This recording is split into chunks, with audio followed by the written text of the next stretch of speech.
No, you're on mute.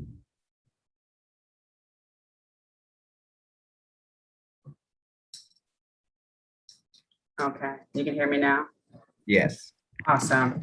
So thank you guys for your patience. We apologize for coming in here so late. Technology is usually not my friend, and it is not my friend today. So as I promised you guys, I was going to bring an administrator on board to talk to us a little bit about communication, effective communication between administrators and parents and even in our young bison. And so we know that with the sheer number of the administrators that's employed by many of our colleges and universities all over the country, there are some what we call bureaucratic job titles, and a student may not know which dean or associate dean or assistant dean to actually reach out to when they're struggling and having problems on campus. And even some parents who are parents of children who are first generation children may not know exactly where to go to get the information they need. So a lot of the institutions have what's called the governance documents, and those documents describe the way the colleges and universities are actually ran. And they sometimes include the description for each dean's job description so that students and parents can have a good understanding of what the role and responsibilities are. And some of those are also made public, some of them aren't. But in many cases, some parents and others may consider the document pretty dense and not really given the full scope of what students and parents need. And so we really want to make sure that our young people understand how to navigate the system, how to deal with the responsibilities of each administrators, and then also, really reduce the possibility that our students will find themselves going in circles when trying to reach out to administrators, especially when one administrator is referring them to another. And so they're just kind of chasing their tail. So today we will be having a brief conversation with Dr. Parris Carter. He is the higher education administrator and a former associate vice president of student affairs at Howard University. And here he's going to engage us in a bit of a dialogue about pitfalls and success related to communicating with administration and how we can better prepare our young emerging scholars while getting out of the way. And so thank you, Dr. Carter, for engaging me and dealing with my technology woes today. You were very patient. Oh, absolutely. And thank you for inviting me. Always good to see you. And so, yeah, we'll work through this. We're gonna work through it. Okay, good. So thank you. I just want to start off by giving our parents an opportunity to learn a little bit about your background and how you became a higher education administrator. Sure. So I am in my 25th fall semester working on a college campus. Right now, I'm currently the vice president for student engagement and success at Wilberforce University, which is the oldest private HBCU in the country.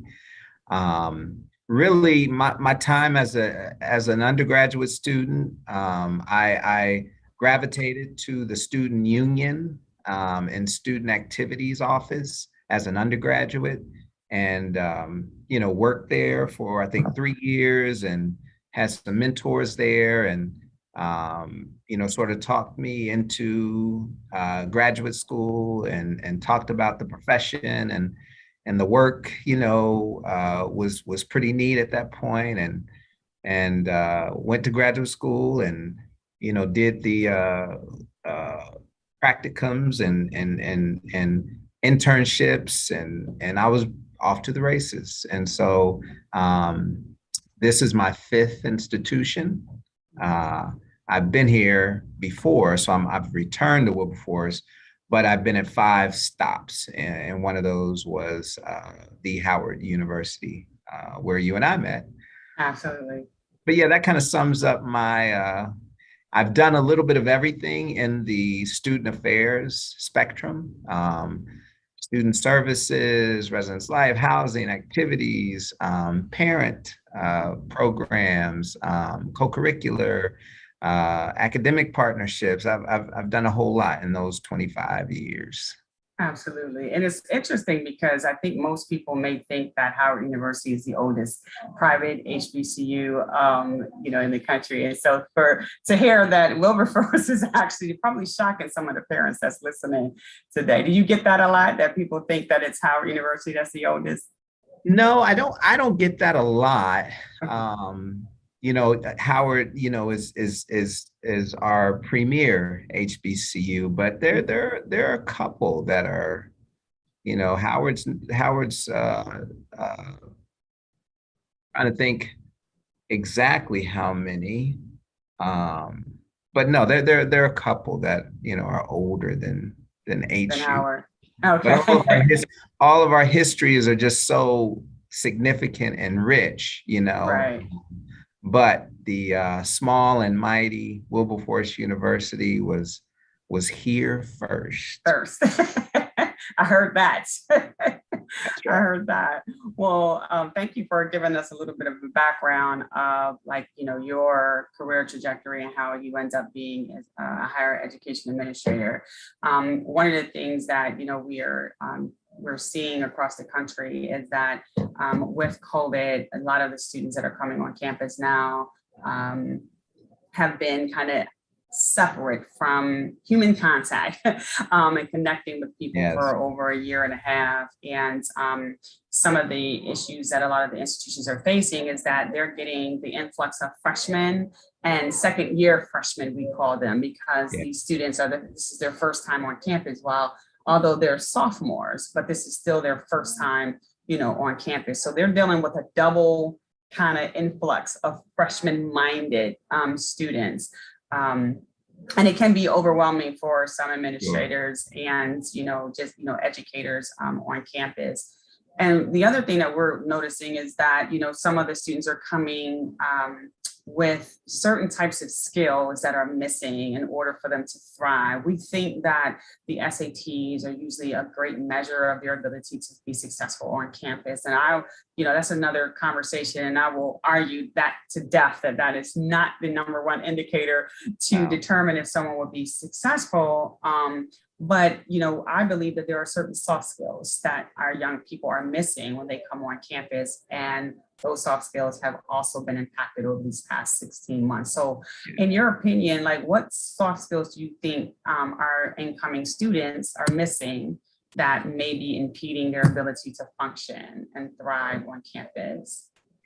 Yeah. You touched on a really, really important factor. And I don't even call them soft skills anymore, Danielle. I think they're essential skills. Mhm. I think that, our students, because they are so bright and so informed in terms of, worldly kinds of events.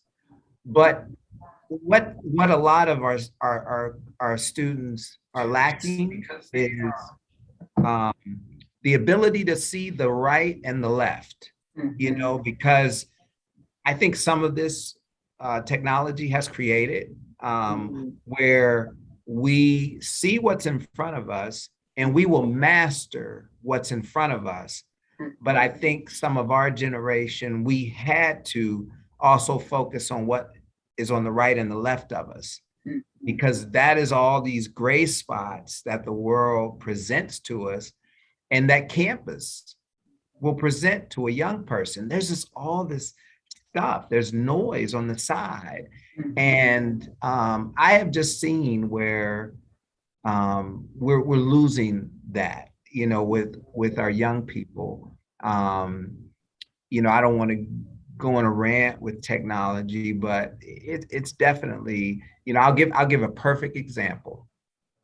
I remember a couple of years ago walking, I was somewhere on campus, and it was either in the summer or very early in the fall. A first year student was looking at a map, right? He had printed off a map that someone had, maybe an admissions person had sent them. And so he's looking for this building, right? And we happen to be a group of administrators happen to be walking up, and he was like really kind of flustered and having a moment because there was some construction happening on campus. Oh, So, wow. Oh, wow. so the map that he's following to a T is disrupted because of the construction. Construction. Danielle, the place that he was looking for was right, like he was there, but it was just, beyond some of the construction, blah, blah, blah. But see, that was a perfect example of where we have to meet this generation, because they come to this campus academically prepared, ready to go, no real issues there. But all this other stuff that, just has to be navigated. And literally he was, when I mean flustered, like we stopped, we could tell that something was wrong because of his visual, presence. Right, right. And then as he started, calmed down and started to talk, he was just looking for the building. And if it had been where the map was, he'd have been fine. And so, I just think that that's what a lot of our challenge is as administrators, because we're no longer just advising, giving tours, making sure there's a bed for them to sleep.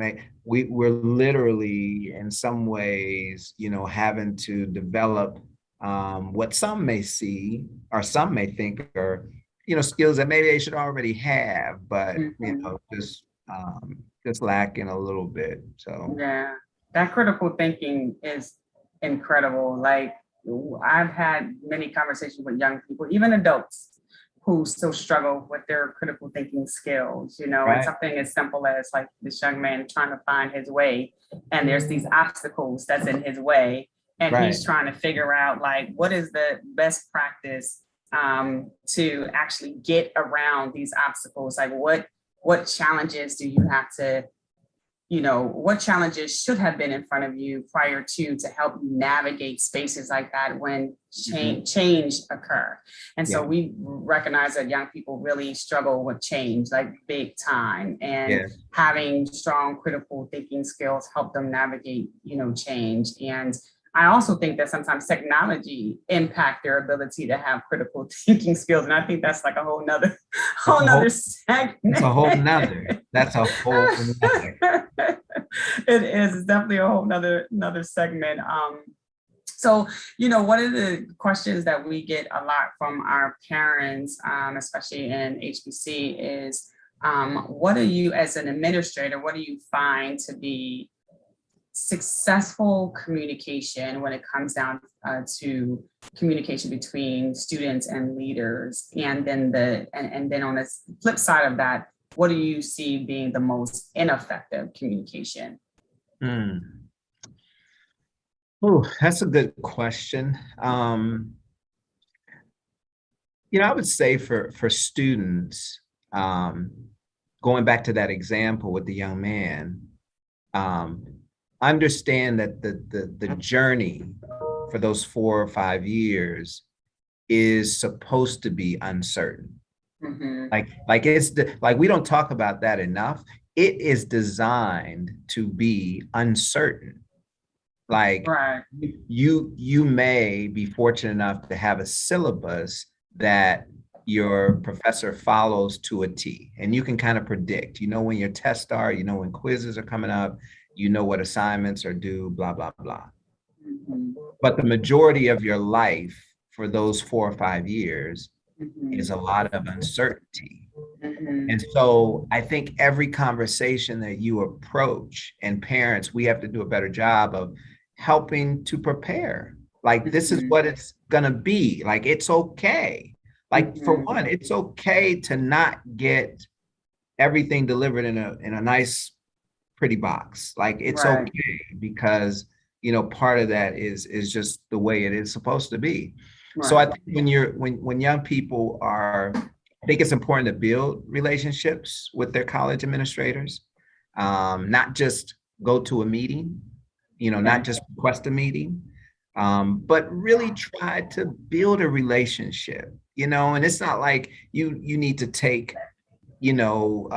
hours out of your week to do this. But when I mean build a relationship, success rates are impacted by the connections that you make during those 4 or 5 years. Your overall experience, your likelihood of graduation, your ability to attain an internship, all of that is increased by the relationships you build with faculty and administrators. So I think that there should be some intention around that. I think approaching conversations and what may be needs that students have, approaching it as a partner, because campuses are communities. And I understand, families are paying a fee, but you're paying a fee for expert services. And I know that universities, like organizations around the world, sometimes fall short of that expectation. Mm-hmm. But we still have to approach everything as a community. And when I mean community, I mean, okay, I'm struggling with this and need help with this. This is what I'm going to do to make this situation better, but I need your help as a partner with this, because most issues that are student issues around their experience, what I have found is at the bottom of that tunnel, a lot of times there's some needs that the university has for students to fix this issue. Like there are also some needs to help us. But so many times there's this approach like, y'all need to fix this. Right. Y'all need to fix this. And that doesn't always work. It just doesn't always work. And so I think those are two things that are important. Also, I always love it when students are solution oriented, not just bringing the issue. If you have a group of students that are upset about limited visitation, for instance, I'm just throwing out an example. Come with a solution that addresses safety and development and your living experience and all these other things. Don't just go to social media, do a petition for later hours, like things like that. And the same for parents. Mm-hmm. Yeah. Like offer real solutions, not this is what I want and this is what I feel. Because many times students and parents don't always know all the inner workings that have to happen to solve this issue. You know what I mean? Like there's so much that has to happen. No solutions are easy on a college campus because they're just complex organizations. Mm-hmm. And so just needing more partnership and help around viable solutions. And that's why I love having, parent groups, that can assist with helping us, with those solutions. So I found that those approaches effective. And then the last one is just an email, like a student or parent, an email, and then follow up for the student, follow up with a visit. But for a parent, to give some time, I think 48 hours is always a decent standard. Some places can respond quicker. Some places maybe need a little more time, but I think 48 hours is a standard. Yes, you should get some kind of response within this time frame, and just a little grace. that's one thing that when this pandemic started, I really appreciated a lot of, corporate folks, adopted these slogans with, their workforce and their clients, like, please allow some grace. Like if nothing else, this, Right. we need some grace. And so I would also say that, that would be something to, keep in mind. Awesome. And that's some of the things that we've been sharing with our parents at Higher Parent Connect is, some of the things that you pointed out, partnerships with the administrator in a way that your communication brings solutions, which is really, really critical. We found initially, and I know the parents are kind of, they've channeled it a little bit more, but initially it was a lot of like, complaining, I'm going to complain, I'm going to I'm going to complain, and then it causes other people to get worked up and stressed out, as opposed to coming to the space offering some type of solution, some type of strategic thinking.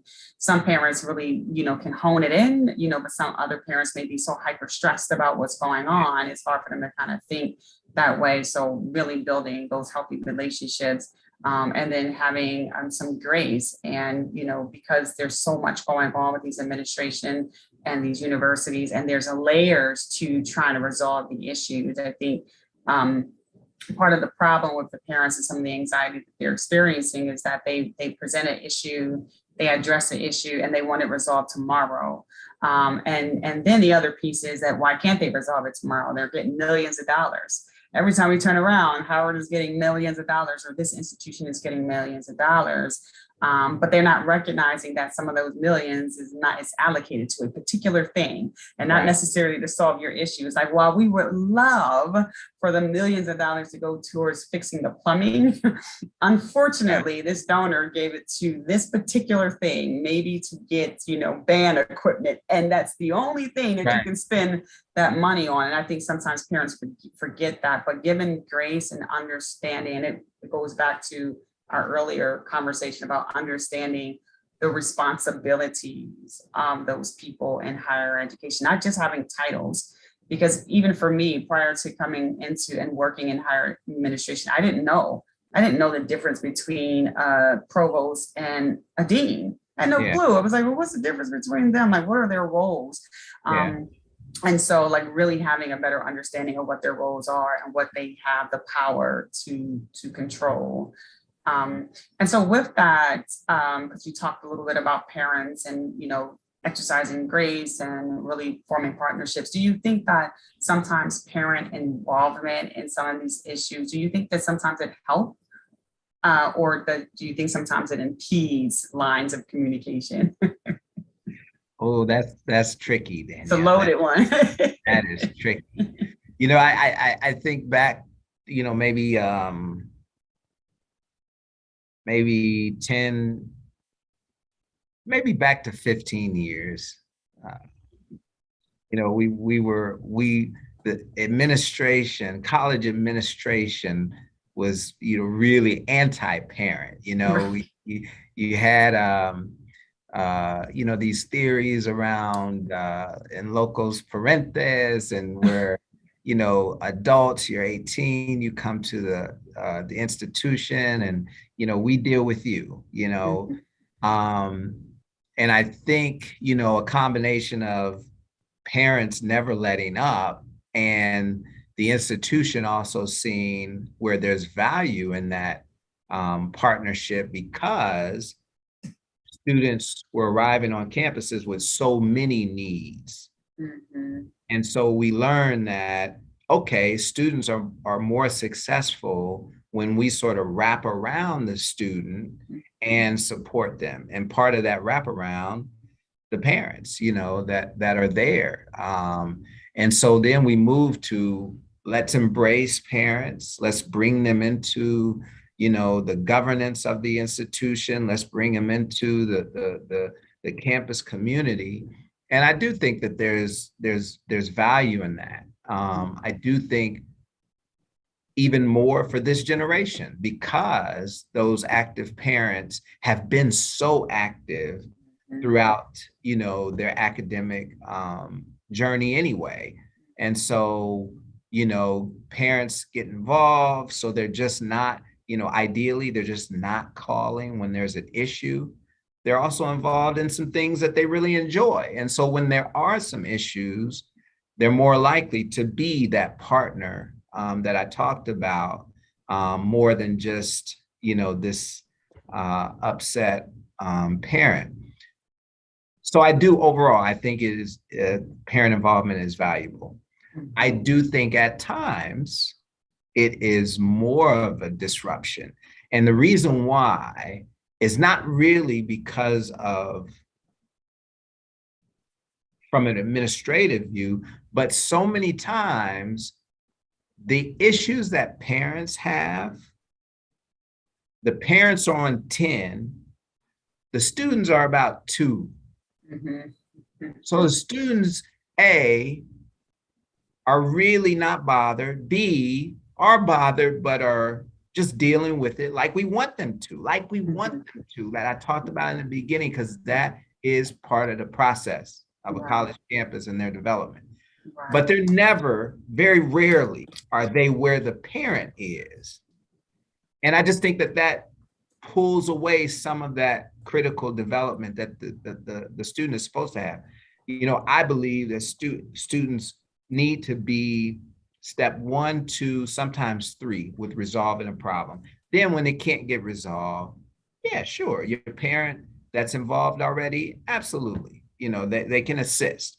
But so many parents get involved at the ground level a lot of times, and it hasn't even been, given the chance to sort of play out and see what the student's going to learn about this. How are they going to, go to the resident director and set up a meeting? And because all of those are lessons. But I think from parents, it's all about the economic investment. No, I'm paying this and it needs to happen quickly. And just a lot of times that's more disruptive than helpful.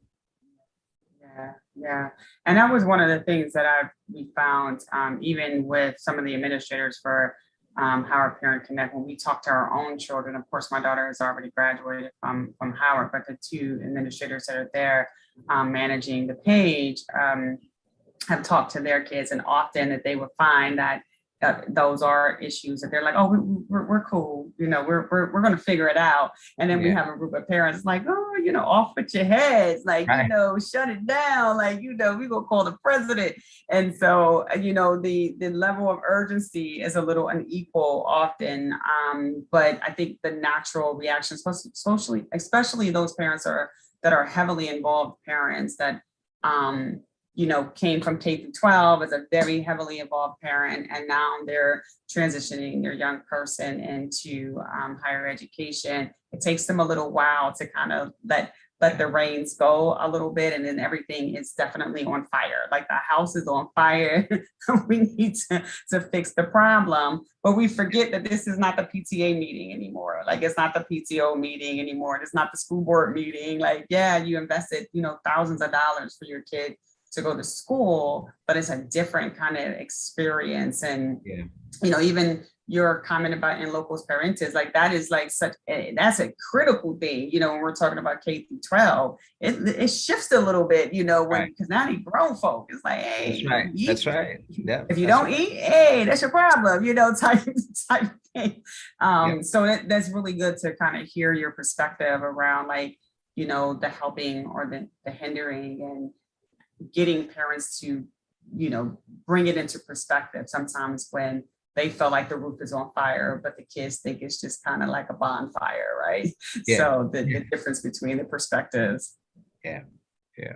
So what advice do you have for parents regarding like properly preparing their bison or any young person entering school, college for the first time, and coaching their scholars for this like new semi-independent experience?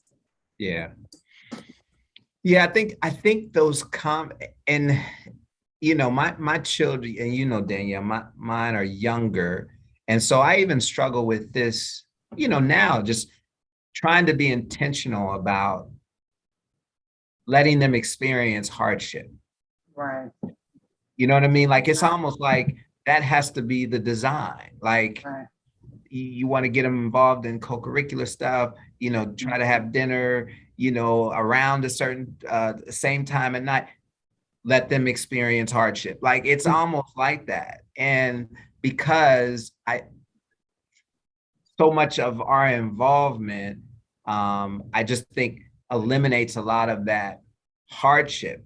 And so, anytime you can integrate that into the rearing, I just think it's really healthy. And if you can't, and you find yourself at junior, senior year, there has to be a lot of conversation.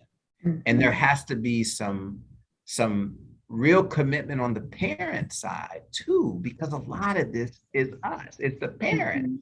Right. You know what I'm saying? Right. Like, see, parents, we don't always understand that if we have a shy kid that we have somewhat protected and they go off to college, and the minute that they are having their shy moment and call home, we get on 10.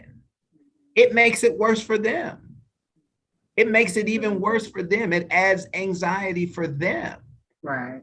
Where we as parents can do more checking ourselves and really challenging ourselves to step back.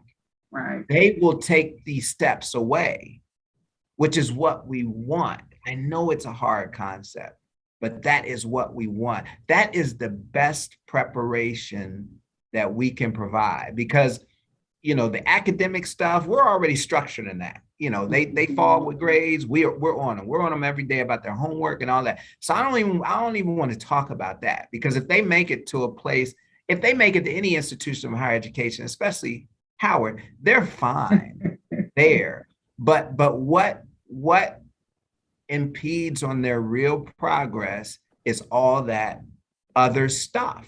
To me, as a student development guy, that stuff is equally as important, in some cases more important, that developmental stuff, because they can be as bright as all get out, but if they can't navigate the challenges and some of the discourse that any college campus around the country is going to present, they're just going to struggle. They're just going to struggle. And then again, there too, when they call home, is going to be a parent's 10.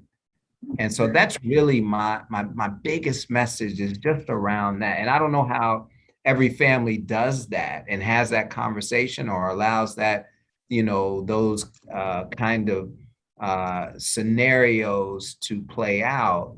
But to me, that's it, because the student that is your straight A student, your really focused academic student, they're that student that the first time a roommate is playing a different kind of music, they're ready to call home. And so, just, preparing them for this very different world, challenge becomes the norm. Challenge and working through it, and like you said, critically thinking through it, is a big part of that 4 or 5 years. Yeah.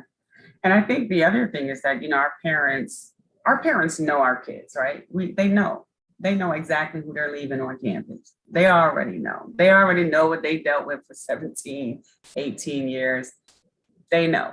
And so some parents, because they know what they're dealing with, they hold on really, really tight. They keep their eye on them because they know their capacity to be able to manage through that process. And then other parents, they know. And so they know that those are some students, they're kids that don't need a lot of hand holding, and you just kind of watch them bloom and figure it out. So giving credit to some of the parents who definitely know their kid and know that they need to embrace them a little tighter. And then those who know their kid and step back a little bit more. What do you think about, those parents who know that their kid is going to struggle, know their kid that is going to be challenged and dealing with these independent spaces, know their kids not quite yet ready to be let go of? Do you think those are the kind of kids that is like, oh, maybe they should have taken a gap year? or maybe they should have, maybe they should have went to a 2-year college or a community college, because this is a big deal. What is your thoughts around that? Yeah, absolutely. And I think, 2-year and community colleges are really good options for a lot of students, even some students that may fully be ready, very autonomous. And I just think there's a lot of benefit. But definitely for those students that maybe need to walk a little slowly into that full independence, those are great options. Those are great options. And even, 4-year institutions that maybe are in-state or close in proximity, where a parent can visit once a week and they be okay with that, as an option as well. But yeah, absolutely. I think those are really good options. Absolutely. And so, well, my last question before I check to see if there's any questions in the chat, and I see a couple people are listening and watching. So if you have questions, please drop it in the chat box so I can share it with Dr. Carter. But my last question is that, we know that COVID is not going away, and it's been, impacting our families now for more than 16 months. And, so there's different challenges that young people are facing when they show up to campus. They're definitely showing up different than our traditional first-year students. Some of them are coming with the loss of parents and sisters and brothers and uncles and aunts, just loved ones due to COVID.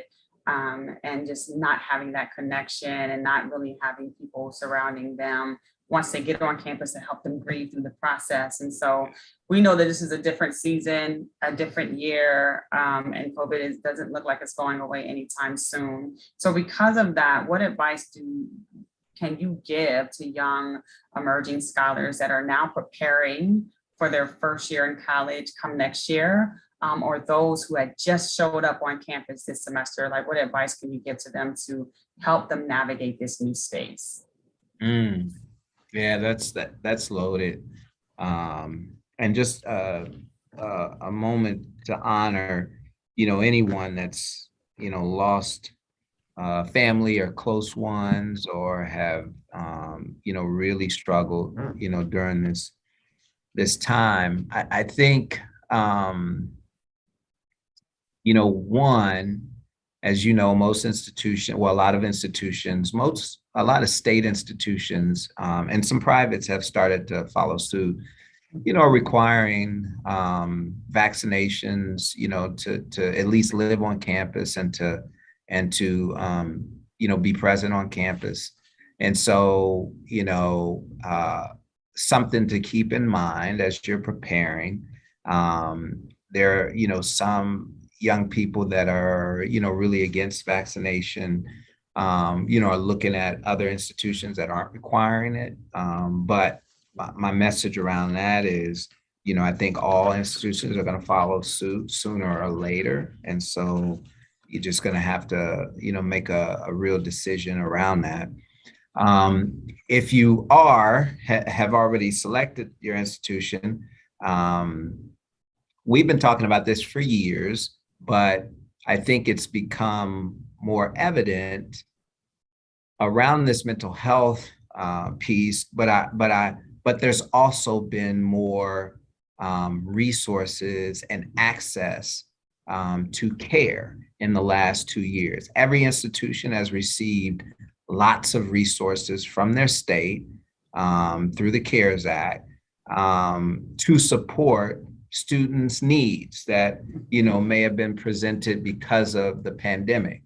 And those are around mental health, they're around technology. So pretty much every institution should have either a laptop or some kind of, device support for students that are in need. So take advantage of that, take advantage of all those things that are really important. I would say mental health really has become like insurance.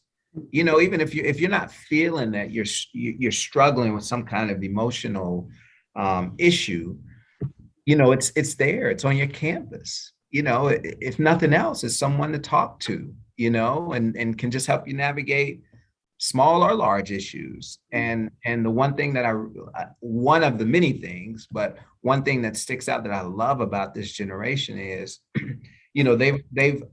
they've done, a lot of them have done away with, just the, what do you call it? Some of the,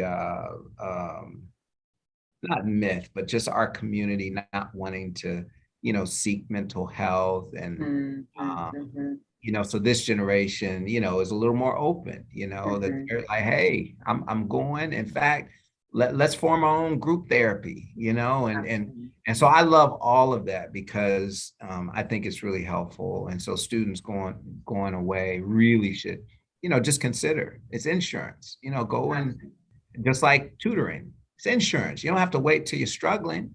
This is a service that is offered for you for free in most cases. So just take it, just take it. So those are just some tips that I would, provide for the young people, That's some good advice, because I don't think that, the whole idea around like taking advantage of the support services that are available instead of waiting for when it's an emergency, right? So you get it ahead of time because it's available, it's accessible to you, tutoring, mental health, whatever that is. Take advantage of it now so that when the trauma, and the grieving and the things start to happen in your life, you're already prepared to manage it, as opposed to trying to reach out to it once you're already kind of falling apart. Now you need to be, put back together. That's just to get, take that step to get the, get the services.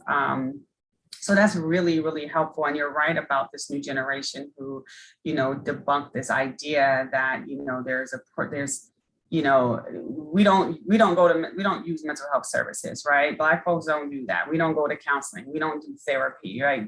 Our young people are being really creative and innovative about how they provide support services to even one another.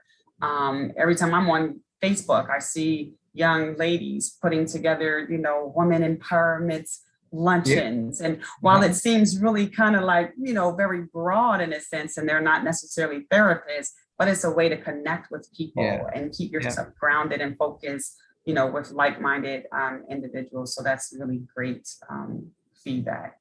Yeah. Awesome. No campus has the amount of mental health professionals to match the ratio of their student body. Like, very rare do you find that. Everyone is sort of struggling with the amount of bodies. But what we've learned is what you're saying. There's other ways to support students. And one of those really effective ways is to get other college students, like peer educators, RAs. That's why we started to give, the RAs some strategies to help those students, because, counseling centers have wait lists on every college campus, but there may be some, some other ways to help. So absolutely. Yes, I love that. Love that idea. So let me go into like this YouTube page and see if there's any questions. I see people checking us out. So, we got people that just like, let me listen. I don't have too many questions right now. What they talking about? What they talking about? They'll inbox me later like that. I don't even like that. I don't like that. So let's see. So YouTube, I don't have any questions here. And I don't see any coming up on our Facebook page. So maybe we're addressing the questions as we're going along, which is great. There you go. We're addressing them quickly. That's right. So I don't see any questions, but do you have any last minute reflections or thoughts before we close out our conversation today?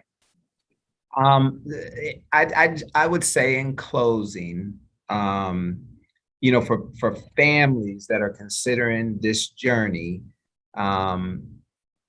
I always stress to parents that this journey is a lot about you as well, and many times way more difficult, for the parent than the students. We know that they're going to have their, challenges, but how are we going to grow, as parents, because it is a work in progress for us too. And so I like to challenge parents to make sure you've thought through your plan, your plan of separation, because trust me, your young person is, they're looking forward to it. They're figuring out how they can grow into their adulthood. And we got to do all that we can to support and push that along, as opposed to holding on so much. And we know it's hard, and I had to do it, 3 times, as a parent of 3 vibrant adults, now, and but sometimes we gotta let them go. Sometimes our kids gotta bruise up them knees and bruise up them elbows so they can figure it out. And it's all right. There's healing behind the bruising, so it'll be okay. Right. So I really appreciate you sharing your reflections on parents, really partnering with our administrators as partners, and thought partners, really, to make sure that our students thrive, not just our current students, but future students. Also really encouraging parents to give administrators some grace, because this is a trying time and there's a lot going on and there's a lot of layers to trying to address these issues across the campus, especially when you have large campuses the way some of us do. And then the other thing that we take away from is like really allowing our children to experience it fully, allow them to walk into it fully, and be challenged, because through the challenges and the failures and the, pulling themselves up is what's going to help them be successful kind of going through. And I know that's really difficult for parents to hear. Parents, I know, don't inbox me, don't beat me up, but I love you. But that's, another really, really good message to share, do your best. And we know that our children are, our number one, is our investment, right? Our children, just in their humanity and just their safety in the community. So I want to thank you, Dr. Carter, for joining us this afternoon. I hope that we can engage you again in the future on another topic. And if there's anything that we can do to support you and some of the parents that are coming through your campus, let us know. And then for all of you guys who are watching on YouTube and watching on Facebook, if you have some additional questions that you just didn't get a chance to kind of formulate here, pop them up in the chat and we'll share them with Dr. Carter later on. So thank you again. Absolutely. Yeah. Thank you, Danielle, for having me. I appreciate it. Anytime for you. Oh, yay. Love it. Love it. Thank you so much. I'll talk to you soon. Okay. Bye-bye. All right. Bye-bye.